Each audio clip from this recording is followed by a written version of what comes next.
tel qu'aucun de vos adversaires ne pourra s'y opposer ni les contredire. C'est la promesse. Voilà. C'est la promesse. Donc, n'écoutez pas les perdus là, qui sont toujours en train de vous dire, revenez à la spiritualité africaine, ce sont des sorciers, les enfants de malédiction. Voilà. Ce sont les enfants de malédiction.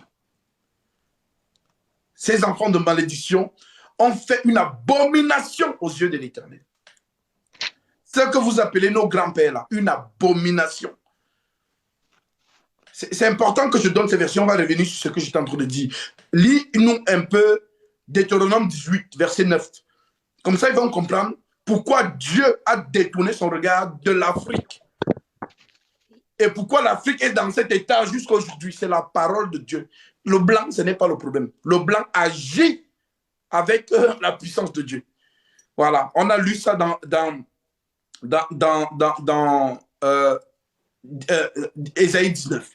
Donc, on va relire. Elle lit d'abord Deutéronome 18, verset 9, et vous allez comprendre pourquoi Dieu s'est détourné de l'Afrique. Okay. Des totaux spirituels comme ça. Les prophètes et non la divination. Lorsque tu seras entré dans le pays que l'Éternel, ton Dieu, te donne, tu n'apprendras pas à imiter les pratiques abominables de ces nations-là. Qu'on ne trouve chez toi personne qui fasse passer son fils ou sa fille par le feu. Personne qui exerce le métier de devin, d'astrologue, d'augure, de sorcier, de magicien, personne qui consulte les esprits ou les spirites, personne qui interroge les morts. En effet, celui qui fait cela fait horreur à l'Éternel. Et c'est à cause de ces pratiques abominables que l'Éternel, ton Dieu, va chasser ces nations devant toi. Tu seras tout entier à l'Éternel, ton Dieu. En effet, les nations que tu vas chasser écoutent les astrologues et les devins. Mais à toi, l'Éternel, ton Dieu, ne le permet pas. Amen. Vous avez compris?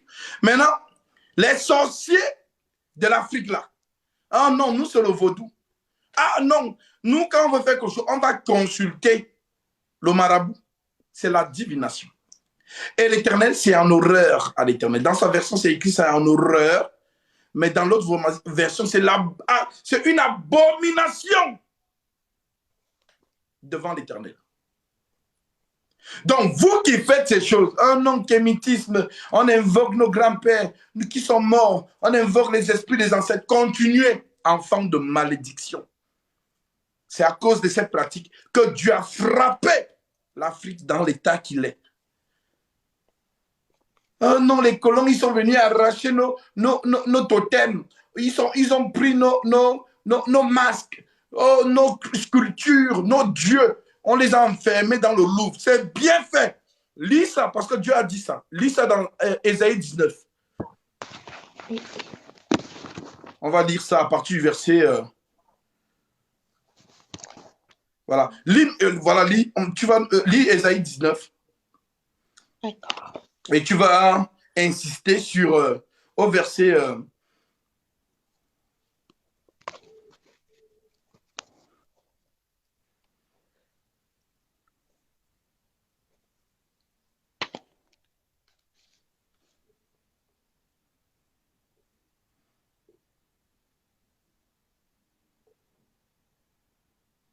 lis à partir du verset 1. Voilà. Comme ça, ils vont comprendre que vos trucs là, vos gris-gris, vos je sais pas quoi là. Donc, depuis que vous faites ça là, votre Afrique, hein, notre Afrique est toujours dans cet état là. Hein. Voilà, c'est toujours dans cet état, voilà. Mais vous êtes fort quand on vous voit passer avec les balais vus. Voilà. Donc, comme vous croyez que c'est Harry Potter, hein, vous êtes, on ne voit que vos pratiques là, on ne voit que ça dans la sorcellerie. Quand il faut tuer vos frères, quand il faut empoisonner vos sœurs, quand il faut bloquer la vie des gens ou quoi que ce soit. C'est là où on vous voit. Mais les résultats de votre sorcellerie, là, on ne voit pas. Voilà. Donc, vous êtes ce peuple-là que Dieu parle, qui avait pratiqué la divination, les astrologues, les chaldéens, la divination, invoquer les esprits. Oh, j'invoque l'esprit de mon grand-père, invoquer les morts. C'est une abomination devant Dieu. C'est à cause de ça que Dieu t'a frappé et que ton pays se trouve dans l'état où il se trouve là. Et toi, tu ne fais que dire sur TikTok, non, revenez à la spiritualité africaine, toto-spirituelle. Va mourir seul. Voilà, enfant de malédiction. Tu peux lire, ma soeur. Prophétie sur l'Égypte. L'Éternel montre un nuage rapide. Il vient en Égypte. Les faux dieux de l'Égypte tremblent devant lui, et les Égyptiens perdent courage. Je dresserai l'Égyptien contre l'Égyptien, et l'on se battra, frère contre frère, ami contre ami. Donc, qu'est-ce qui s'est passé au Rwanda? Ce sont les frères et les frères qui ont pris des machettes, qui se coupaient, qui relisent ce verset-là. Comme ça, on va faire des pauses, comme ça ils vont comprendre tous les détails et ils vont se reconnaître dedans. Voilà. Reprends ce verset-là. Okay. L'Éternel monte un nuage rapide. Il vient en Égypte. Les faux dieux de l'Égypte tremblent devant lui, et les Égyptiens perdent courage. Je dresserai l'Égyptien contre l'Égyptien, et l'on se battra, frère contre frère, ami contre ami, Amen. ville contre ville. Amen. Amen. Maintenant, quand vous regardez dans l'histoire, parce que l'histoire, c'est la prophétie. Quand Dieu parle, ça s'accomplit. Les Hutus et qui, comment on les appelle au Rwanda là? Hutus et oh, j'oublie l'autre nom. L'histoire là, c'était des frères. C'était des frères. Tutsi et Hutu, d'accord. Et Tutsi, voilà. Donc, c'est une prophétie. C'est une prophétie. C'est écrit, vous venez d'entendre. On se battra frère contre frère. L'Africain n'aime pas l'Africain. Vous n'avez jamais remarqué ça? L'Africain n'aime pas l'Africain. Quand un Africain fait quelque chose, son frère ne veut pas soutenir. Au contraire, il va voir le marabout que, ah, bloc. Voilà. C'est ça l'Africain. L'ami, parce qu'on a dit ami contre ami. Hein, tu es ma copine, tu vas te marier. Vraiment, je suis heureuse pour toi, ma chérie. Ah, vraiment. Mais dans son cœur, elle médite que le mariage ne dure pas. Si elle peut même aller exciter une autre fille pour aller séduire ton mari, elle va le faire. C'est un esprit, c'est la malédiction. C'est ça l'écriture. Répète encore parce que je vais vraiment te déranger parce que je veux que ça entre dans leur cerveau. Que quand ils dorment là, ils vont penser à ces versets-là. Voilà, parce qu'ils vont se reconnaître. Il faut vraiment être aveugle et incrédule pour ne pas reconnaître que non, ça parle du peuple africain. L'Égypte, c'est l'Africain. Voilà, voilà comment on nous identifie. Égypte, couché, Canaan, Libye, Éthiopie. Voilà comment on nous identifie. Voilà. Donc, reprends le verset. Je veux vraiment te déranger. Non, pas de souci, pas de souci. Prophétie sur l'Égypte. L'Éternel monte un nuage rapide. Il vient en Égypte. Les faux dieux de l'Égypte tremblent devant lui, et les Égyptiens perdent courage. Je dresserai l'Égyptien contre l'Égyptien, et l'on se battra frère contre frère, ami contre ami, voilà. Ville contre ville. Donc, ne sois pas étonné. Oh non, j'étais avec ma meilleure copine. Voilà, elle a pris mon mari. Oui, oui. Oh, vraiment, ils sont venus à mon mariage. On a empoisonné la nourriture. Oui, oui. C'est écrit. C'est une prophétie. On se battra frère contre frère, ami contre ami. ville contre ville. Le blanc n'a rien fait. C'est un innocent. C'est-à-dire, réfléchissez. C'est-à-dire, votre cerveau là, mettez ça au frigo. Et voyez, ayez ce qu'on appelle le discernement des esprits. C'est la main de l'Éternel qui agit sur l'Assyrien. C'est la main de l'Éternel. Lui-même, il va détailler ça. On est qu'au premier verset, ne vous inquiétez pas. Lui-même, il va détailler ça. Donc, ce qui se passe en Afrique actuellement là, ce n'est pas, non, c'est ton Dieu qui a envoyé les gens là. Parce que tu faisais des abominations. On est venu prendre tes statuettes, tes gris-gris. On a enfermé ça au Louvre. C'est ton Dieu. Continue, ma soeur. Je dresserai l'Égyptien contre l'Égyptien, et l'on se battra, frère contre frère, ami contre ami, ville contre ville, royaume contre royaume. L'Égypte perdra l'esprit, et j'anéantirai ses projets. On aura beau consulter les faux dieux et les morts, ceux qui invoquent les esprits et les spirites. Je livrerai l'Égypte entre les mains de maîtres sévères. Répète encore. Je livrerai qui? Répète encore. Comme ça, ils vont comprendre que le colon là. Ah non, les colons, ils sont venus. Laissez-les tranquilles. Ils agissent. C'est l'esprit de Dieu qui agit derrière eux. Voilà, continue. Je livrerai l'Égypte entre les mains de maîtres sévères. Voilà. Je livrerai l'Égypte entre les mains d'un maître sévère. Maintenant, le maître sévère, c'est qui? Mais vous ne voyez pas. Ah, le Congo, un pays le plus riche du monde, avec toutes les ressources naturelles, mais c'est le pays pauvre, c'est-à-dire une pauvreté qui n'a pas de nom. Mais ils ont tous les richesses naturelles du monde. Comment expliquer ça? Maintenant, qui est là-bas? Les États-Unis, la France, les Chinois. On est en train de piller. On pille, on amène. On pille, on amène. Mais tes propres richesses à toi, même toi-même, tu ne manges pas. Tes enfants meurent, tes femmes meurent, tes frères meurent, tes pères meurent. Mais il y a la nourriture dans le pays. Mais le blanc, lui, il vit chez lui tranquille. Voilà. Alors, il s'enrichit avec ta richesse. Et toi, tu fais les gris-gris. Mais fais les gris-gris pour chasser. En fait, il se moque. Reprends encore le verset au-dessus. Lui-même, il se moque. Parce qu'il vous dit, mais où sont donc vos sorciers? Pourquoi vous ne consultez pas? Reprends encore le verset là. On aura beau consulter les faux dieux et les morts, ceux qui invoquent les esprits et les spirites. Je livrerai l'Égypte entre les mains de maîtres sévères. Voilà. Donc, Dieu vous dit, allez appeler vos sorciers là. Faites des consultations que vous voulez. Mais moi, Dieu, je livrerai l'Afrique contre un maître dans les mains d'un maître sévère.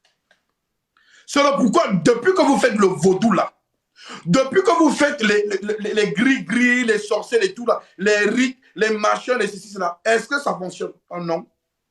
Parce qu'il n'y a rien qui est au-dessus du Dieu d'Abraham, d'Isaac et de Jacob, le Seigneur Jésus-Christ. Oui, oui. Il n'y a rien au-dessus. Il est l'absolu. Quand il dit quelque chose, voilà, ça sera comme ça. Jusqu'à ce que lui-même, il vient ôter. Il dit, c'est bon, c'est bon. Bon, esprit de destruction, retire-toi. Oui, c'est bon, tu as fini la mission, c'est bon. Là, tu as trop fouetté mon peuple comme ça. Là, maintenant, je vais leur donner les bonbons. Voilà comment il est. Ça, il dit, je châtie ce que j'aime. C'est écrit. Je châtie ce que j'aime. On vous dit de venir en Christ. Vous vous dites, non, spiritualité africaine. Oh non, il faut faire des incantations la nuit à 3 heures. Tu tapes les tam-tams. Oui, j'invoque l'esprit de le grand-père de l'Égypte qui avait fait ceci. Continue. Continue. Continue, ma soeur. On va lire. Voilà. Donc, vous allez bien vous réveiller. Un roi cruel dominera sur eux. déclare le Seigneur, l'Éternel, le Maître de l'univers. Un roi cruel dominera sur eux. Le roi cruel, on le voit, il est là-bas. Les Africains, non, Macron, rentre avec toi. À la France, quitter l'Afrique. Ils ne vont jamais quitter. Jusqu'au jour que le Seigneur va dire quitter. Jusqu'il va dire quitter.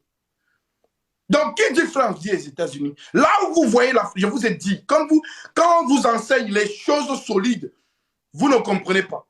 La France, le changement du monde passe toujours par la France. C'est une entité prophétique, la France que vous voyez là. L'esprit qui règne dans ce pays. Lorsque la France gère dans tout, la Révolution française n'a pas eu que des résultats sur le territoire français, mais sur le reste du monde entier. Les droits de l'homme. Libye, la France. Kadhafi. Côte d'Ivoire, la France. Mali, la France. Poutine, Russie, Ukraine, la France aux négociations. Mais en réalité, c'est qui la France même? 1798, la France blesse la papauté sous Napoléon Bonaparte. Le pape, roi de la terre, est emprisonné, enchaîné à Valencia.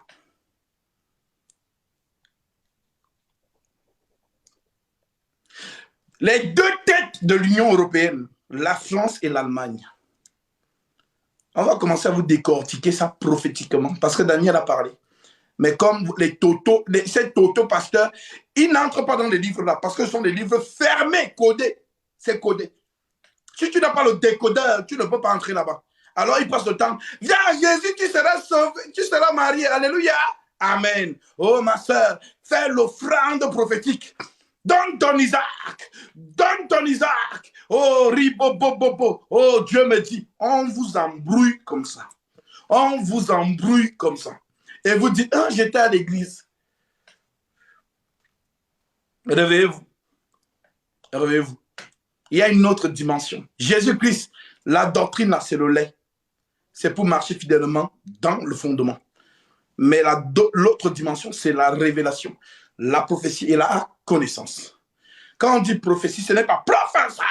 Est-ce que je peux prophétiser sur ta vie? Est-ce que je peux prophétiser? Donne-moi 2 amens bien. 3 amens bien. Regarde ton frère, dis-lui que Dieu est fort. Mon frère, Dieu est fort. Regarde ta soeur, dis-lui que Dieu est fort. On vous embrouille comme ça. Les mamans, les papas, les enfants, ils sont tous mélangés comme les pop-corn. On les embrouille comme ça. Jusqu'à quand vous allez dormir? Jusqu'à quand? Jusqu'à quand? On sauvera ceux qui doivent être sauvés. La promesse du maître est claire. Aucun élu ne se perdra. Ceux qui doivent aller à la perdition, ils continueront toujours à rester dans le joug de ces faux hommes de Dieu. Marcelo Tounassi, Ivan Castano, Raoul Wafo, Alain Tengue, Joël Tatou, Atoms, Moïse Mbiye, Ellen White, Joss Meyer, comment il s'appelle, Benehin, Gospiel, voilà, les totaux spirituels. Si c'est Willy, je ne sais plus qui en Côte d'Ivoire, là, Makoso, tous ces clics-là, c'est la même bande, les Mohamed Sanogo. Et ils ont là des instruments qu'on appelle les, comment ils s'appellent ce jeune-là, KS Bloom. Faites très attention. Regardez l'esprit qui est derrière. Comme vous êtes charnel, là, vous aimez les choses qui donnent la chair de poule, là. Vraiment, il a sorti une belle chanson. C'est vraiment, alléluia. Continuez. Autant Jésus-Christ élève la jeunesse pour ramener la sainte doctrine, autant Satan élève la jeunesse pour endormir les jeunes. Continuez à croire que... Ne vous inquiétez pas. Augmentation de la révélation, augmentation du mensonge. Oui, oui. Voilà comment il fonctionne. Ils s'adaptent. Ils s'adaptent. C'est la guerre spirituelle. Voilà. Nous sommes du côté de Michael, nous discutons les âmes. Contre ceux qui sont du côté de Satan, qui discutent aussi les âmes. Voilà. C'est le pourquoi je vous ai juste dit, quand j'enseigne, je n'enseigne pas à la peau, au corps. Non, j'enseigne aux esprits. Les esprits, ceux qui sont de Dieu, écoutent la parole de Dieu. Jésus dit, je connais mes brebis et elles me connaissent. Elles entendent ma voix et elles me suivent. Voilà. Maintenant, ceux qui ne sont pas de Jésus-Christ, vous allez toujours écouter le mensonge, car lui-même le dit. Je leur enverrai un esprit de mensonge, un esprit d'égarement, pour qu'ils croient au mensonge. Comme vous aimez les faux hommes de Dieu, là, toujours en train de vous parler de la même chose. Oh, les démons, les sorciers, c'est Satan qui a bloqué ton mariage. Oh, vraiment, oh, pour être riche, voilà, il faut faire ceci. Les 7 techniques pour attirer la bénédiction. Les ceci, les cela. Oh, vraiment. Toujours les mêmes choses. Mariage, argent, destiné. Mariage, argent, destiné. Toujours, ça ne tourne que là comme ça. Ça ne tourne que là. Mais les païens, ils ne vont pas dans vos églises là. Mais ils ont l'argent. Ils se marient tous les jours ici. Quand vous avez cru que le mariage, c'est vraiment... Le mariage, il y a des hommes qui vous draguent chaque jour, ils veulent te marier, mais il ne roule pas en Mercedes. Oh, il n'a pas un château. Oh, il ne fait pas 3,90 m. Voilà. Donc, toi, l'idée de mariage dans ta tête, là, ça n'a rien à voir avec Dieu. Ce sont tes projets à toi. C'est ton baromètre que tu t'es mis dans le cerveau. Quand vous fixez les baromètres, si un homme ne gagne pas minimum 10 000 € par mois, voilà, comme l'affaire des sugar daddy est encore venue compliquer les choses. Donc, elle avait le sugar daddy. Le sugar daddy, lui, il est marié, il a sa femme et ses enfants. Elle, comme elle est jeune, elle est encore vraiment bien juteuse là. Voilà, elle échange sa jeunesse contre l'entretien. Tu as vendu ton âme. Comme vous pensez que vendre son âme, c'est Satan t'apparaît. Bon, Satan, ok, on fait le business. Hein. Voilà, je te vends mon âme. Jésus vous a montré. Dans le désert, Satan vient tenter le Seigneur. Il lui dit, si tu te prosternes devant moi, je te donnerai toute la gloire de ces royaumes. Car le royaume m'a été donné et je le donne à qui? À qui je veux. Jésus connaissant cela que dans ce monde-ci, pour réussir, pour être dans, c'est-à-dire avoir une place dans le soleil, il faut se prosterner. Alors il dit à ses enfants, si vous avez le pain et le vêtement, cela vous suffit. Vous ne vous êtes jamais posé la question pourquoi Jésus dit ça? Si vous avez le pain et le vêtement, cela vous suffit. Ne vous amassez pas des trésors sur la terre. Parce qu'il sait que pour amasser des trésors, il faut se prosterner. Maintenant, la prosternation, c'est quoi? C'est porti-porta. Tu vois la jeune fille qui va ouvrir sa bouche pour qu'on défectuelle. C'est ça, vendre son âme. À cause de quoi? De l'argent pour acheter Mercedes et sac Chanel. Acheter une Rolex et montrer sur Instagram que oh, ma vie dose. Maintenant, l'autre jeune fille qui est assise, voilà, dans le quartier là-bas, à Yopougon ou à Djamé. Voilà, elle aussi, elle regarde, oh, je vais être comme la fille là. Le secret, c'est quoi? Ah, ma chérie, la vie, c'est ton choix. Hein? La vie, c'est ton choix. Cherche ton sugar daddy. Voilà, cherche. Elle se met à fond dedans. La jeune fille, elle a 18 ans, mais elle a déjà 10 sugar daddy qui ont 60 ans. Lui, c'est pour... Tout le monde donne 1 million par mois. Et c'est comme ça qu'on aspire sa jeunesse. On l'aspire. Mais elle est contente, pourquoi? Parce qu'elle achète sac Chanel. Ses copines, ah, ma chérie, la voiture, elle vient d'où? Ah, c'est mon sugar daddy. Hein. C'est mon sugar daddy qui m'a acheté ça. Voilà, comme toi, tu as dit que tu crois en Jésus, non? Crois en Jésus, la vie est un choix, ma chérie. On ne vit qu'une fois. La fameuse phrase, il n'y a pas une... Donc, la phrase là, c'est Satan. On ne vit qu'une fois. Donc, profite. Ne te prive pas. Profite. Voilà, comme vous écoutez Fali là, ce sont les enfants de malédiction. Voilà. On ne vit qu'une fois. Tu écoutes, tu danses. Voilà, tu fais... Continuez. Je vous ai dit, le Seigneur m'a montré cette nuit. J'ai vu les corps célestes. Tel que c'est écrit, le Seigneur me l'a montré. C'était magnifique.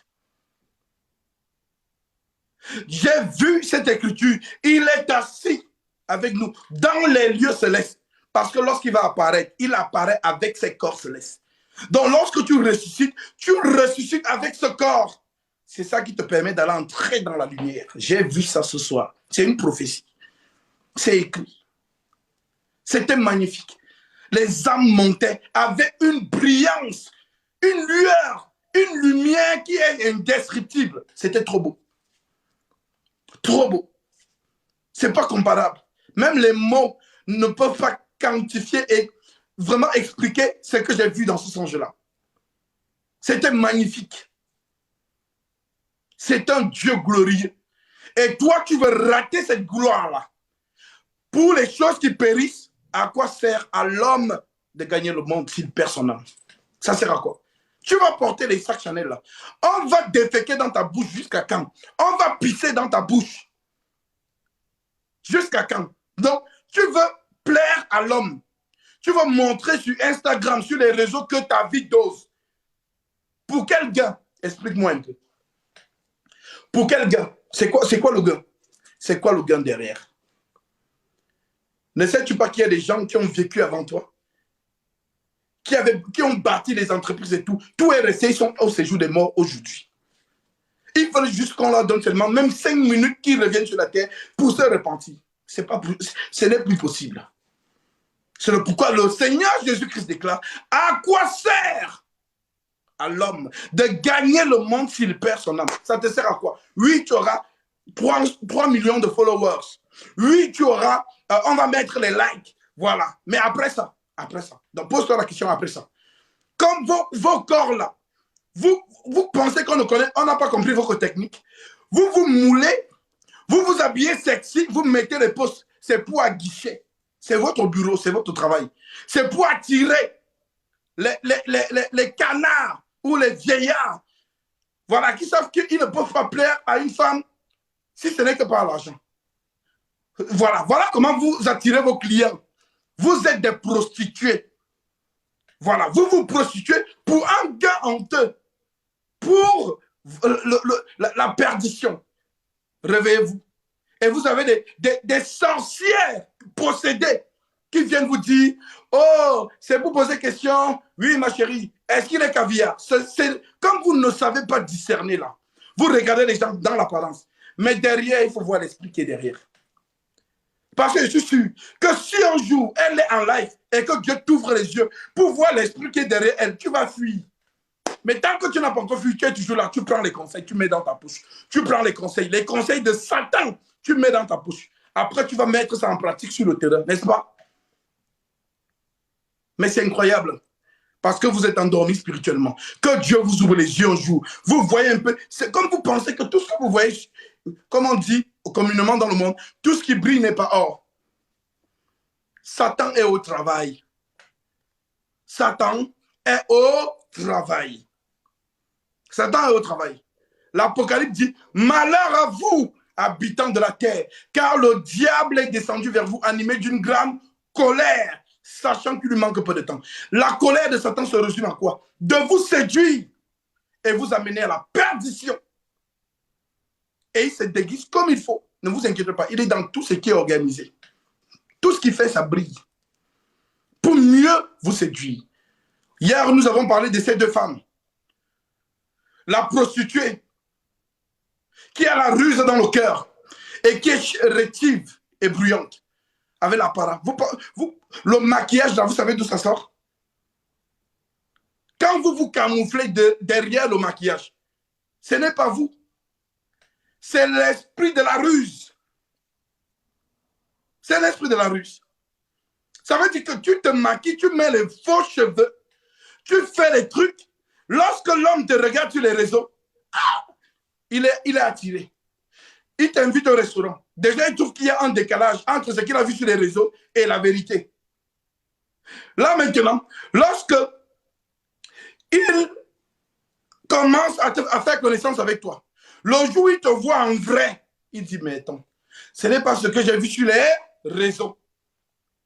Et vous vous étonnez que non, vraiment tous les hommes que j'ai me lâchent. Oui, parce que tu ne t'es pas montré tel que tu es. C'est ça l'esprit de la ruse. L'esprit du déguisement. On se déguise pour tromper. C'est ça Satan. Satan aussi se transforme, se déguise en ange de lumière. C'est pourquoi Dieu parle de ces deux femmes. Femme de Proverbes chapitre 7 qui se déguise et femme de Proverbes 31. Le Seigneur dit, les produits ne lui feront pas défaut. Elle ne se maquille pas. Elle est naturelle. Soit tu l'aimes comme ça, soit tu ne l'aimes pas. On ne force pas. Mais vous êtes obligé de mettre greffe. Donc, tout est... C'est même grave. C'est-à-dire, elle change complètement son visage. Le nez, tout avec le maquillage. Maintenant, comme les hommes d'aujourd'hui sont têtus, les jeunes, la têtutesse qui regarde la femme par l'apparence. Dieu vous a dit, Proverbe 7, ne regarde pas l'apparence. Ne regarde pas ses yeux, ses paupières. Ma soeur, lis-nous un peu ça, s'il te plaît. Je vais t'embêter. On est toujours dans Ésaïe 19. Proverbe chapitre 6. Ok.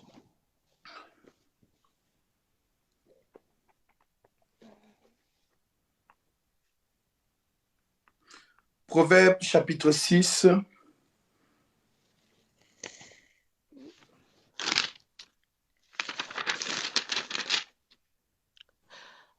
Le danger de se porter garant. Mon fils, si tu t'es porté garant pour ton prochain, si tu t'es engagé pour autrui, si tu te trouves piégé par les paroles de ta bouche, si tu es prisonnier de tes propres paroles, fais donc ceci, mon fils. Dégage-toi, puisque tu es tombé au pouvoir de ton prochain. Va le supplier et insister auprès de lui. N'accorde ni sommeil à tes yeux, ni repos à tes paupières. Dégage-toi comme la gazelle de la main du chasseur, comme l'oiseau de la main de l'oiseleur. La paresse. Va vers la fourmi paresseux. Observe son comportement et deviens sage. Elle n'a ni chef, ni inspecteur, ni supérieur. En été, elle prépare sa nourriture. Pendant la moisson, elle récolte de quoi manger. Paresseux, jusqu'à quand resteras-tu couché? Quand te lèveras-tu de ton sommeil? Tu veux somnoler un peu, te reposer encore, juste croiser les mains pour dormir. Voilà que la pauvreté te surprend comme un rôdeur et la misère comme un homme armé. L'homme double, le vaurien, l'homme injuste, marche la fausseté aux lèvres.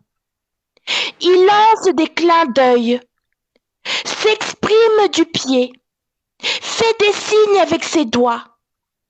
La perversité est dans son cœur. Il médite constamment le mal. Il provoque des conflits. C'est pourquoi la ruine le surprendra soudain.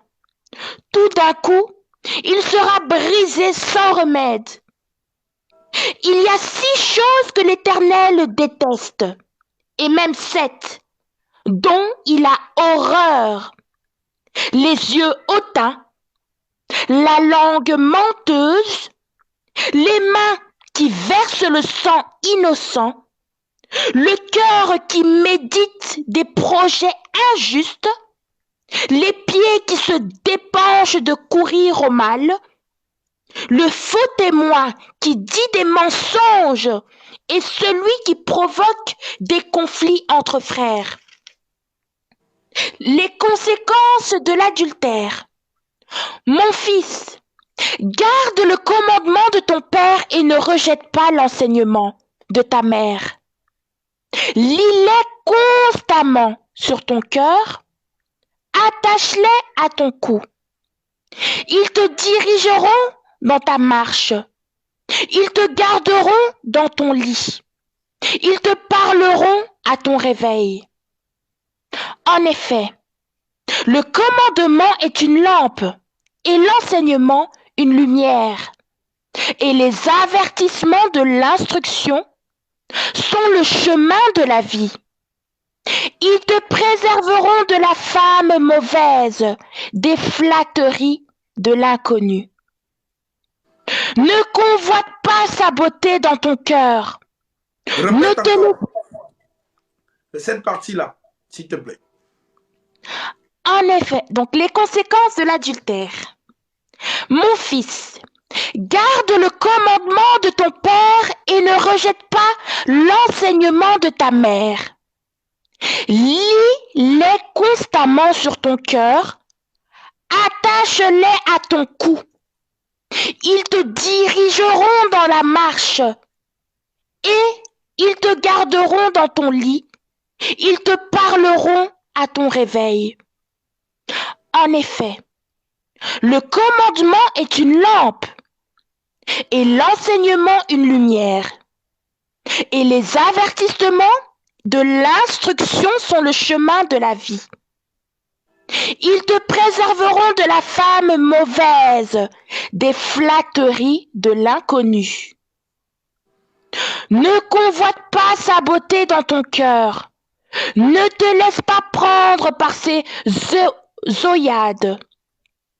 En effet, pour la femme prostituée, on se réduit à un morceau de pain. Voilà ça. Et la femme mariée. Ça dit la femme prostituée, parce qu'il a donné les détails. Elle est bruyante. Elle a la ruse dans le cœur. Elle est bien maquillée. C'est pour. Donc, quand tu vois ça, on dit que tu te réduis à un morceau de pain. En d'autres termes, tu t'oublies. Tu t'oublies. Et c'est comme ça qu'elle va te mordre comme la vipère. Parce que tu t'es laissé séduire. Donc, quand tu vois ces fesses-là, sa robe bien moulante, voilà, elle a mis les phares sur les yeux. Quand elle te regarde comme ça, toi-même, tu commences à. Tu perds. Donc, ton cerveau, là, tu as mis dans la poche. Ta mère t'appelle, ah, mon fils, vraiment, est-ce que tu peux m'envoyer?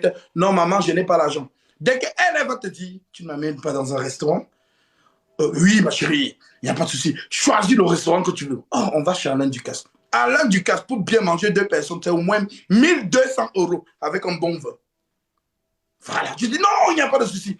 Donc, l'homme, quand il s'agit de la femme, ne vous inquiétez pas, il va trouver l'argent. Il va trouver l'argent. Mais quand c'est sa mère qui a souffert pour l'envoyer à l'école, qui a payé ses études à lui pour qu'il continue ses études supérieures. Il réussit, il a un bon travail maintenant, il gagne bien. Mais la pauvre maman, qui a souffert, le pauvre papa, qui a souffert pour lui, une femme va venir. T'inquiète pas, elle est jeune, bien juteuse, bien formée comme tu aimes là. Voilà, après, mets une robe bien sexy dessus. Elle se orne bien. Elle met les yeux. Dès que tu vois ça, tu as oublié maman, tu as oublié papa. C'est ce que Dieu est en train de dire. Comme vous aimez écouter les coachs sur les réseaux, le vrai coach, le voici. Je vous ai dit, lorsque vous cherchez les conseils de la vie, il faut lire Proverbes ou Ecclésiaste. Les deux là. Dieu nous enseigne dessus. Vous n'avez pas écouté les pseudo-coachs qui sont sur les réseaux là. Ne les écoutez pas. Proverbes, Ecclésiaste. La sagesse de Dieu. Reprends cette écriture, ma soeur, là où on dit que, voilà, là, il se réduit en morceau de pain. C'est une expression pour dire que l'homme, dès qu'il a vu cette jeune fille sexy et tout, c'est fini. Elle me met son conscience de ça. Elles connaissent les faits qu'elles font aux hommes. Elles le savent. Alors, elle te prend par ça. C'est ça qu'on appelle la ruse de la prostituée. Alors, tu te donnes tel un morceau de pain. Maintenant, écoute ton père, donc Dieu, écoute ce qu'il dit de toi. Vas-y, ma soeur, s'il te plaît. C'était au verset... Ah oui, vas-y. Oui. En effet, pour la femme prostituée, on se réduit à un morceau de pain. Remonte encore un peu. Remonte un peu 2 versets plus haut, s'il te plaît. Ok. En effet, le commandement est une lampe et l'enseignement une lumière. Et les avertissements de l'instruction sont le chemin de la vie. Ils te préserveront de la femme mauvaise, des flatteries de l'inconnu. Ne convoite pas sa beauté dans ton cœur. Ne te laisse pas prendre par ses œillades. En effet, pour la femme prostituée, on se réduit à un morceau de pain, et la femme mariée capture une vie précieuse. Capture une vie précieuse. Continue. Peut-on prendre du feu contre soi sans que les habits ne s'enflamment? Peut-on marcher sur des charbons ardents sans se brûler les pieds? Il en va de même pour celui qui s'approche de la femme de son prochain. Celui qui la touche ne restera pas impuni. On ne méprise pas le voleur qui vole pour s'alimenter, parce qu'il a faim. Mais si on le trouve, il fait une restitution au septuple, il donne tous les biens de sa maison. Celui qui commet un adultère avec une femme manque de bon sens. Il veut se détruire lui-même. Celui qui agit de cette manière, il ne trouvera que blessure et déshonneur, et sa honte ne s'effacera pas. En effet, la jalousie rend un homme furieux, et il est sans pitié. Le jour de la vengeance, il n'accepte aucune rançon, et il ne cède pas, même si tu multiplies les cadeaux. Amen. Donc, vous voyez ici comment Dieu vous parle des femmes déguisées et des hommes déguisés. Donc, toi, fais attention. Fais attention. Tout est écrit, mais les gens ne lisent pas. Tout est écrit, mais les gens ne lisent pas. Proverbe chapitre 6. Tout est écrit, mais les gens ne lisent pas. On vous dit ici que l'homme, quand une femme trompe son mari là, ou un fiancé qui est trompé par sa fiancée, c'est Dieu qui dit, c'est pas moi. Il dit, ça dit, la jalousie d'un homme le rend furieux. Il est sans pitié. C'est le pourquoi vous allez remarquer que lorsqu'un homme sait seulement un autre homme a posé ses mains sur le corps de sa femme, lorsqu'il imagine seulement ça, comment on a tourné sa femme, comment on a couché avec elle, comment on l'a caressée, il devient fou dans sa tête. Si c'est le couteau qui est là, il te met ça dedans. Parce que rien ne le contrôle. C'est écrit, vous avez entendu. C'est écrit. Il est sans pitié. Donc, non seulement sa femme, mais l'amant aussi.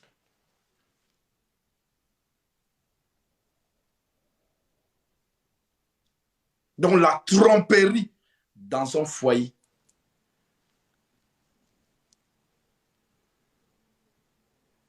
Et je vous le déclare aujourd'hui, pour ceux qui ne le savaient pas. Selon Lévitique, si tu es comme ça en train de regarder la télé, et subitement, tu as une jalousie soudaine vis-à-vis de ta femme ou vis-à-vis de ton mari, sache que c'est un esprit qui est venu te dire, ton mari t'a trompé ou se prépare à te tromper. C'est ça qu'on appelle la jalousie. L'esprit de la jalousie, c'est ça. Il vient te dire. Donc, si tu es comme ça, tu te dis, mais tu as des doutes. C'est un esprit qui vient te dire ce qui est en train de se faire ou ce qui s'est déjà fait. Et si tu creuses, tu vas t'en rendre compte que c'est vrai. C'est écrit dans Lévitique. On dit l'esprit de jalousie.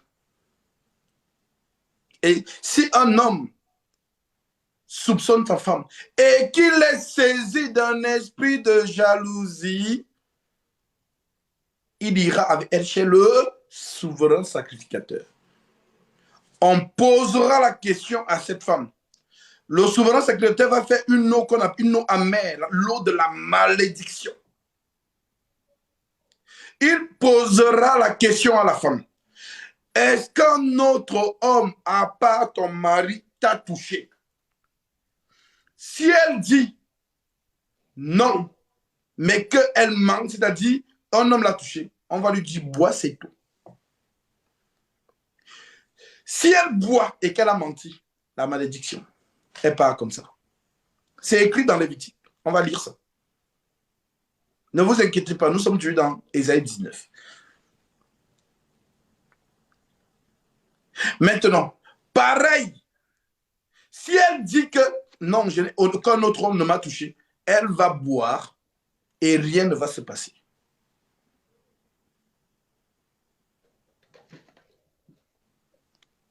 Donc, comme vous, parce que le Seigneur insiste, vous les femmes là, on vous a dit de vous marier dans le Seigneur. En tout cas, vous qui vous dites disciples de Jésus-Christ. D'accord. Les filles du monde, elles font ce qu'elles veulent. Ce sont les filles de Satan. Toi qui dis que tu es en Jésus, applique la saine doctrine. Les critères du mariage selon la saine doctrine, ce ne sont pas les critères du mariage selon le monde. Dans le monde, il faut qu'il soit riche. Il faut qu'il fasse 3,90 m. Il faut qu'il ait les yeux bleus. Il faut qu'il ait 500 abdos. Il faut qu'il ait ceci, il faut qu'il ait cela. C'est ça ce que vous appelez prince charmant, n'est-ce pas? C'est ça le mari. D'accord. Tu vas te marier avec lui. Mais sache que tu n'es pas la seule à voir la beauté de cet homme-là. Tu n'es pas la seule à voir qu'il est riche. Tu n'es pas la seule à voir qu'il a 500 abdos. Tu n'es pas la seule. Même ta voisine, même ta soeur qui vient te rendre visite à la maison, sait que ton mari, il est choco. Voilà. Donc, elle aussi, elle aimerait goûter un peu. As-tu vu un homme qui refuse des avances d'une femme? Ça n'existe pas. Donc, dès qu'elle est belle, là, bien moulée, là, avec les formes, l'homme va d'abord goûter avant de dire, ah, vous mangez goûter, ma chérie, c'est toi que j'aime. J'ai même goûté, c'était 10 minutes, ce n'était pas bon, mais elle a goûté.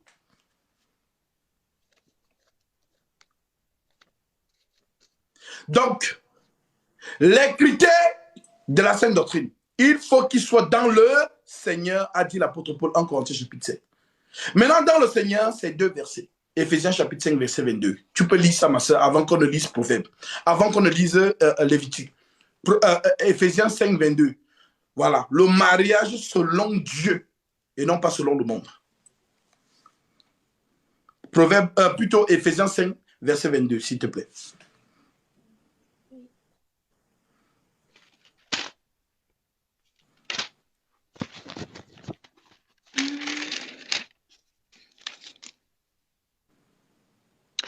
Femmes, soumettez-vous à votre mari comme au Seigneur, car le mari est le chef de la femme, comme Christ est le chef de l'Église, qui est son corps et dont il est le sauveur. Amen. Amen. Continue. Mais tout comme l'Église se soumet à Christ, que les femmes aussi se soumettent en tout à leur mari. Mari, aimez votre femme comme Christ a aimé l'Église.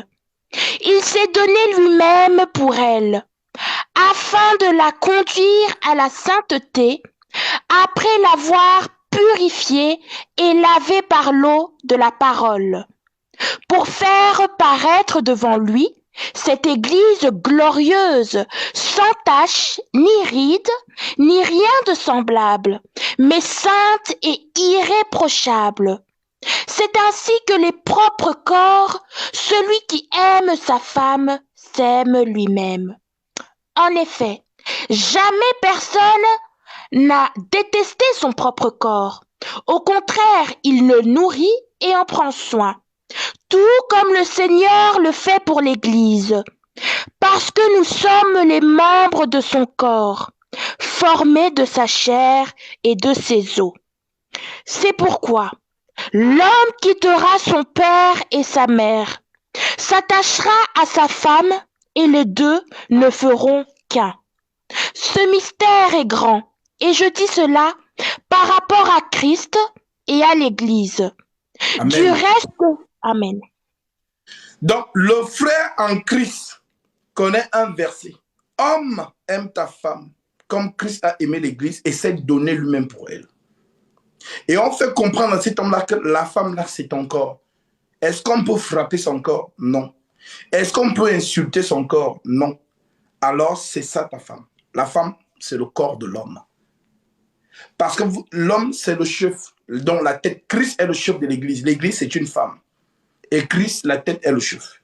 Donc, le corps de la femme, c'est ton corps. Donc, est-ce que toi, tu peux gifler ton propre corps? Non. Est-ce que toi, tu peux insulter ton propre corps? Non. Alors, Christ te demande justement de prendre soin de cette dernière. C'est ça un frère en Christ.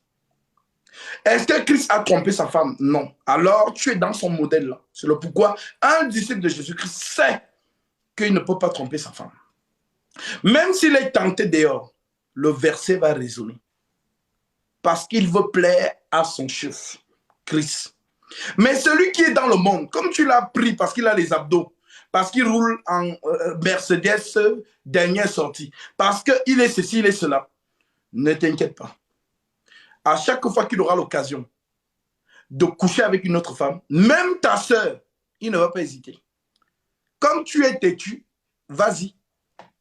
Après, vous allez casser les oreilles de Dieu. Oh, il m'a encore trompé. Vraiment, Seigneur, je souffre dans ce foyer. C'est bien fait pour toi. Ne cassez pas les oreilles. Parce que lui, il vous donne les conseils dans le Seigneur. Mais comme toi, tu veux apprécier les choses par la convoitise du regard, quand ça va chauffer là-bas, ne casse pas les oreilles de Dieu. Ne casse pas les oreilles de Dieu. Soit tu te maries avec les critères du Seigneur dans le Seigneur, soit tu te maries avec les critères de Satan dans le monde. Voilà pourquoi les mariages du monde ne durent pas. Nous sommes en 2022, non? Regardez les foyers. Ils sont mariés, mais c'est deux bandits dans une même maison. La femme couche avec son collègue au travail. Elle ne dit rien. Le mari aussi couche avec sa collègue au travail. Il ne dit rien. Mais le soir, il se retrouve. Ah, ça va chérie, ta journée s'est bien passée. Ah, vraiment. Deux hypocrites dans la maison. C'est ça qu'on appelle la sorcellerie. La sorcellerie. Ils sont mariés, mais chacun a sa vie. La femme fait des projets, l'homme ne connaît pas. L'homme fait des projets, la femme ne connaît pas. Donc, deux hypocrites, deux sorciers dans une maison. On peut faire ça. Et vous dites que non, vous êtes mariés. C'est le couple de Satan. Dieu n'est pas dedans. Dieu est là où les Écritures sont respectées. Là où l'homme accomplit l'Écriture vis-à-vis de sa femme, et là où la femme accomplit l'Écriture vis-à-vis de l'homme. Dieu est dedans. Les foyers qui sont dans l'hostilité là, Dieu n'est pas dedans. Toi, la femme, tu vas tromper ton mari, oui, tu as trompé, c'était bon, non? Tu as eu des orgasmes, on t'a bien caressé, on t'a bien vraiment fait l'amour, n'est-ce pas? D'accord. Mais tu as ramené la malédiction dans ta maison. Parce que l'Écriture dit que le lit conjugal soit exempt de toute souillure. À chaque fois que tu as lu ce verset, tu as cru qu'on parlait du lit avec les draps en soie, hein, n'est-ce pas? Le matelas et tout ça. Non, il ne s'agit pas de ça. Ça, c'est ton cerveau qui a compris ça comme ça. Le lit conjugal, c'est la femme. C'est encore le lit conjugal. Que le lit conjugal soit exempt de toute souillure. Aucun autre homme ne doit te toucher. Lévitique, chapitre 5.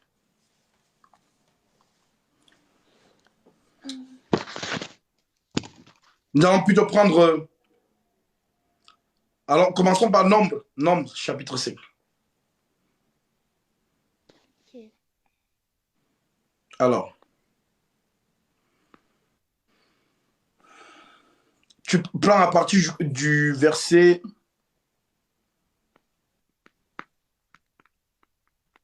à partir du verset 11, s'il te plaît.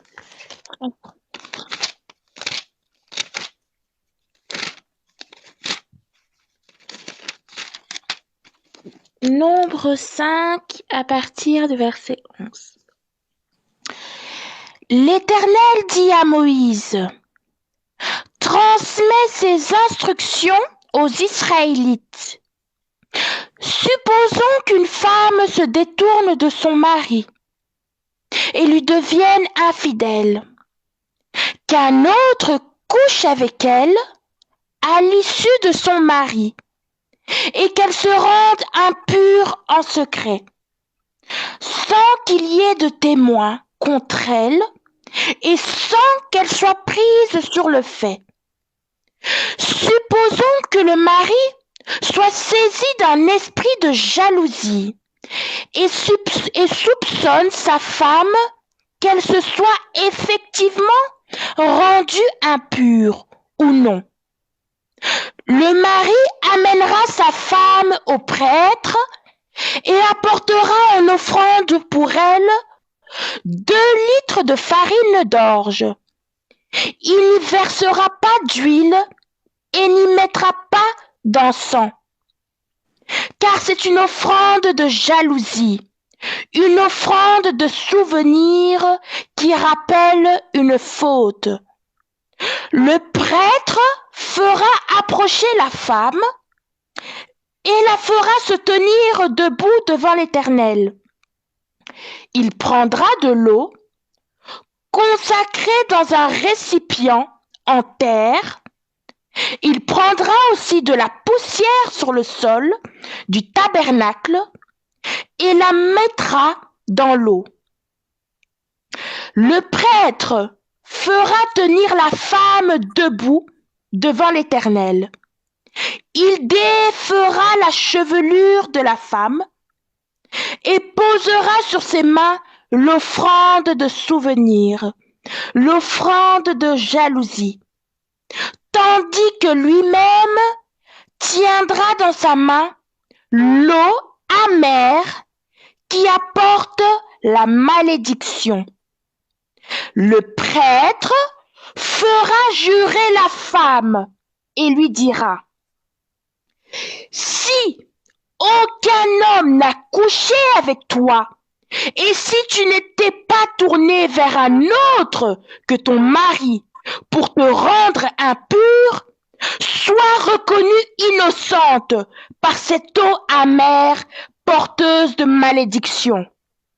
Mais si tu t'es tourné vers un autre que ton mari et t'es rendu impur, si un autre homme que ton mari a couché avec toi, le prêtre fera jurer la femme avec un serment de malédiction et ajoutera que l'Éternel te fasse servir d'exemple dans les malédictions et les serments au milieu de ton peuple, en faisant dessécher ta cuisse et enfler ton ventre, et que cette eau porteuse de malédiction pénètre dans tes entrailles pour te faire enfler le ventre et dessécher la cuisse. Et la femme dira Amen, Amen. Voilà. Vous avez compris. Fera dessécher ta cuisse. Vous savez ce que ça veut dire? Ça veut dire que tu ne vas plus mouiller. On appelle ça en bon français être frigide.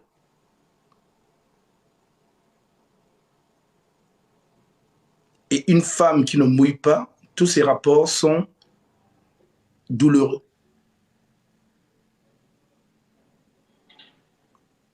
Donc, les femmes qui couchent avec, qui trompent leur mari, là, voilà le sort.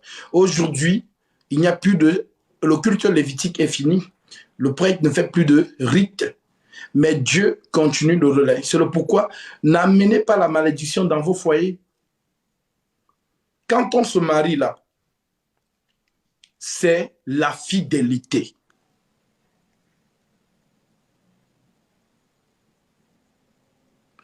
Jésus a vu cette femme adultère. C'est lui le vrai prêtre. On a ramené cette femme, on a dit, ah, Jésus, on va voir aujourd'hui si tu es un vrai homme de Dieu. Parce que nous, notre Dieu nous avait dit de rester fidèle aux Écritures. Maintenant, l'Écriture dit, lis un peu vite ma sœur, Lévitique 20. Oui. Lévitique chapitre 20, verset 10. Oui. Donc, les pharisiens viennent dire à Jésus, ah, nous sommes fidèles aux Écritures de notre Dieu. Et Dieu nous a dit que non, il faut être dans les Écritures. Bon, voici l'Écriture. On lit d'abord l'Écriture et ensuite, ils vont poser la question à Jésus. Voilà. Pour éprouver si Jésus est un vrai homme de Dieu. Si un homme commet un adultère avec une femme mariée, si il commet un adultère avec la femme de son prochain, l'homme et la femme adultères seront punis de mort. Si l'homme commet adultère avec une femme mariée, la femme et l'homme seront punis de mort. Parole de Dieu dans Lévitique. Maintenant, les pharisiens viennent avec cette parole pour éprouver Jésus si c'est un vrai homme de Dieu. Ah, Jésus, le verset a dit ça. Ça, c'est la parole de Dieu. Maintenant, toi, que dis-tu? Voici la femme, on l'a attrapée, elle est là. Voilà, elle a trompé son mari. L'Écriture nous dit de tuer ce genre de femme, de les lapider. Maintenant, toi, tu dis que tu es homme de Dieu, non? Que dis-tu? Parce qu'ils avaient raison. Mais quelque chose de bizarre va se passer. Au lieu que Jésus réponde en disant oui, oui, c'est la parole de Dieu, il faut exercer la parole de Dieu. Jésus s'abaisse. Il prend son doigt et il écrit au sol. Il se relève et il dit que celui parmi vous qui n'a pas encore péché, qu'il lui jette la première pierre. On dit qu'accusés par leur conscience, personne ne jeta la pierre contre elle. Jésus s'abaisse encore, il écrit encore une deuxième fois au sol. Il va vers la femme. Femme, où sont ceux qui voulaient te lapider? La femme ne voit plus personne. Personne ne t'a-t-il condamné? Non, dit la femme. Alors moi aussi, je ne te condamne pas. Va et ne pêche plus. Mais cela doit vous amener à comprendre quelque chose. Il n'y a que Dieu qui peut briser une écriture. Donc, celui qui a donné l'écriture à Moïse sur la montagne, les tables de la loi, c'était qui? Le doigt de Dieu. Le doigt de Dieu, là, c'était qui? Jésus-Christ lui-même. C'est lui qui a écrit ça avec son doigt.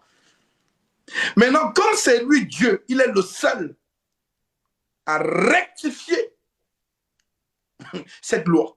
C'est le pourquoi il a écrit au sol que c'est ça qu'on appelle la justification. C'est le seul. Il n'a pas besoin de vous dire qu'il est Dieu. Rien que par ça, vous comprenez que c'est lui, le Dieu Tout-Puissant, qui parlait avec Moïse dans le désert, sur le mont Horeb.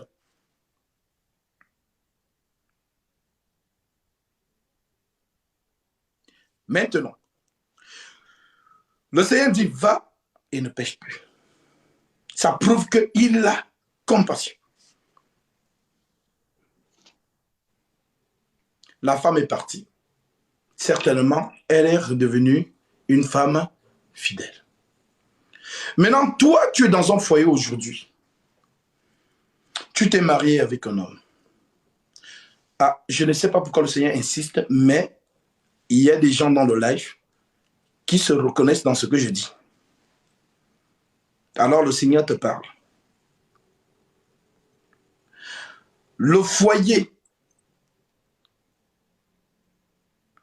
c'est une image, on se marie. Donc, le mariage là, le symbole, c'est Christ et l'Église. Le mariage n'est pas pour le monde. Non. Voilà pourquoi il se cogne la tête dedans. Parce que le mariage a des lois. Je prends l'exemple. Tu vois la jeune fille.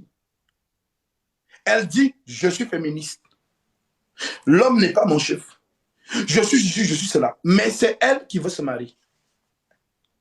Mais dans le mariage, la déontologie du mariage, c'est la soumission de la femme. L'homme est son chef. En Corinthiens chapitre 11. Christ est le chef de l'Église. L'homme est le chef de la femme. La femme doit être soumise à son mari en toutes choses. Éphésiens chapitre 5. Maintenant, elle dit qu'elle est féministe. Oh non, moi je suis une femme caviar, une femme autoritaire, une femme capable, une femme. Vous connaissez les discours. Mais c'est elle qui veut se marier. Le mariage ne peut pas tenir. Parce qu'une fois qu'elle va arriver dans ce foyer-là, elle va résister à son homme. Et le mariage va se briser. Pourquoi? Parce que le mariage n'est pas fait pour elle. Mais c'est elle qui veut forcer le mariage. Alors, jeune fille, interroge-toi, toi qui aspires au mariage. Est-ce que l'autorité de l'homme, tu as du mal avec? Si oui, ne te marie pas. Ce n'est pas fait pour toi. Mais si tu es capable de laisser ton mari exercer son autorité sur toi, à ce moment, marie-toi.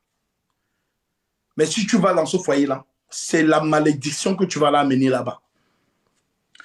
Pareil pour l'homme. Si tu sais que tu es un homme infidèle, si tu sais que tu es un homme, qu'une seule femme ne te suffit pas, la parole de Dieu reste la parole de Dieu. Personne ne peut anéantir cette parole si ce n'est Dieu lui-même. Tu as pris une femme. Le Seigneur exige que tu l'aimes. Homme, aime ta femme. Comme Christ a aimé l'Église et s'est donné lui-même pour elle. Reprends un peu le verset là, ma soeur, s'il te plaît. Éphésiens chapitre 5. Voilà. Au verset 22. Parce que les gens doivent comprendre que le mariage, ce n'est pas les photos sur Instagram. Comme vous vous mariez pour mettre les photos, vous faites de la concurrence dans la famille. Voilà, le mariage, mon mariage sera plus merveilleux que le mariage de ma soeur. Oh, ma soeur, ma cousine, quand elle s'est mariée, elle a porté telle robe. Moi, je fais mon mariage pour la dépasser. Donc, vous vous mariez pour les gens. Vous faites des cérémonies pour les gens. Ces mêmes gens qui viennent vous critiquer, qui viennent avec des sortilèges bizarres pendant la cérémonie. Pour que ce mariage-là n'ait pas d'enfant. Pour que ce mariage-là se cogne la tête. Parfois même, vous êtes dans le mariage, les copines, c'est-à-dire les amants de ta femme sont là au mariage, les invités. Les amants de ton mari sont là au mariage, les invités. Donc, vous vous mariez pour les gens, pour mettre les photos sur Instagram, sur TikTok, pour prouver quelque chose. On ne se marie pas pour prouver quelque chose à quelqu'un. Non. Voilà. Donc, lis-nous ça, ma soeur, s'il te plaît. Éphésiens 7, c'est ça? Éphésiens chapitre 5, verset 22. Femmes, soumettez-vous à votre mari, comme au Seigneur, car le mari est le chef de la femme, comme Christ est le chef de l'Église, qui est son corps et dont il est le sauveur. Mais tout comme l'Église se soumet à Christ, que les femmes aussi se soumettent en tout à leur mari. Marie, Aimez votre femme comme Christ a aimé l'Église. Il s'est donné lui-même pour elle, afin de la conduire à la sainteté, après l'avoir purifiée et lavée par l'eau de la parole, pour faire paraître devant lui cette Église glorieuse, sans tache, ni ride, ni rien de semblable, mais sainte et irréprochable. C'est ainsi que les maris doivent aimer leurs femmes comme leur propre corps. Celui qui aime sa femme s'aime lui-même. D'accord. En effet. Amen. Celui qui aime sa femme s'aime lui-même. En effet. Jamais personne n'a détesté son propre corps. Au contraire, il le nourrit et en prend soin, tout comme le Seigneur le fait pour l'Église. Amen. Maintenant, Amen. toi, tu dis que tu as une femme. C'est cette femme-là que tu insultes. On dit que tu insultes ton propre corps. C'est cette femme-là que tu dénigres. Tu dénigres ton propre corps. C'est cette femme-là que tu dis, ah, vraiment, ton corps a changé. Vraiment, tu ne m'excites plus comme avant parce que vraiment, voilà. Mais tu oublies que lorsqu'une femme donne la vie, un rayon s'éteint. Parce que accoucher, c'est mourir. Le symbole de la naissance. L'eau et le sang, elle perd les os. Ensuite, elle perd le sang. L'enfant sort. C'est une lumière qui s'éteint en elle. Elle meurt. Jésus vous l'a montré. La souffrance de Jésus à la croix, vous pensez que c'était quoi? C'était la souffrance de l'accouchement. C'est le pourquoi, lorsqu'il meurt, l'enfant naît. Le soldat romain vient piquer la côte. L'eau et le sang sortent. Et le souffle de vie dont l'esprit vient le jour de la Pentecôte et l'église est née sur la terre. Donc, à chaque fois que cette dernière donne la vie, ceux qui ont vraiment les yeux voient un changement de rayon dans cette femme-là. Parce que, pourquoi? Avant qu'elle ne couche, elle est tonifiée. Elle est tonifiée. Il y a quelque chose de boréal. Comme quand on voit la terre à distance, l'aurore boréale est autour d'elle. Elle est vierge. Elle n'a pas encore donné la vie. Donc, elle est pimpante. Elle est... Voilà. Mais dès qu'elle accouche, mais seulement un enfant, il y a une lumière qui s'éteint. Ceux qui ont les yeux le voient. Et son corps change. Pourquoi? Parce qu'elle a donné la vie. Deuxième enfant, pareil. Troisième, pareil. Quatrième, pareil. Maintenant, cette femme qui t'a donné les enfants, que tu as enceinté après l'avoir bien mougou, tu étais content. Elle a porté maintenant la grossesse 9 mois. Son corps, c'est normal, va changer. Ce n'est plus la fille de 18 ans que tu avais draguée. Maintenant, quand elle avait 18 ans, tu étais content. Maintenant qu'elle a donné la vie, ainsi de suite, à cause du mougou que tu lui as fait, tu étais content, c'était bon. Tu as dit, chérie, je t'aime. Tu as tout dit ce jour-là. Oh, chérie, vraiment, c'est bon, c'est ceci, c'est cela. L'enfant est entré. Maintenant, elle est enceinte. Elle a donné la vie. Elle a donné la vie. Elle t'a donné 3 enfants. Certaines même portent les jumeaux. Maintenant, toi, tu viens dire, ah, vraiment, ma chérie, vraiment, ton corps n'est plus comme avant. Voilà. Voilà, moi, vraiment, moi, j'aime la chair fraîche. Donc, voilà, j'ai une petite là. Tu commences à la tromper de gauche à droite.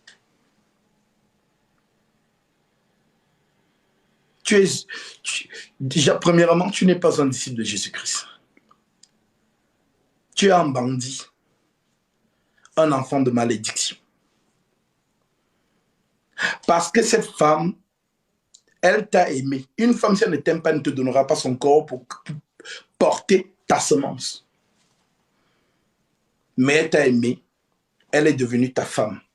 Tu l'as enceintée, vous avez fondé un foyer. Et c'est toi aujourd'hui qui viens dénigrer ton corps. Et Jésus dit que l'homme doit aimer sa femme comme son propre corps. Donc, son corps qui a changé là, c'est ton corps.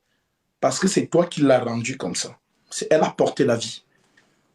Maintenant, au lieu de la rassurer, parce que toutes les femmes sont comme ça. Elles sont toujours en train de se regarder au miroir. Chérie, est-ce que mon ventre